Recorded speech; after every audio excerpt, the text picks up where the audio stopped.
Assalomu alaykum. Sizlarga 1 litr nimaligini 1 minut ichida o'rgatib qo'yaman inshaalloh. Boshlaymiz. Xo'p, 1 metr olamiz mana. Shu metrning 10 dan 1 qismi 1 detsimetr deyiladi. Tomonlari 1 detsimetr bo'lgan kubni olamiz mana. Eni, bo'yi va balandligi 1 detsimetrdan bo'lgan kub. Xo'p. Shu shaklning hajmini topish uchun eni, bo'yi, balandligi bir-biriga ko'paytirib qo'yiladi. Ya'ni 1 detsimetr ko'paytirilgan 1 detsimetr ko'paytirilgan 1 detsimetr. Shu 1 detsimetrning kubi deyiladi. Shu 1 detsimetr kubga 1 litr deyiladi.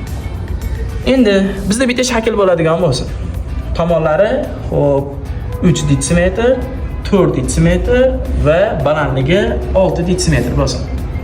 Shu shaklning hajmini toping desa, uchalasini bir-biriga ko'paytiramiz. 3, 4, 6 ni ko'paytirsak 72 detsimetrning kubi.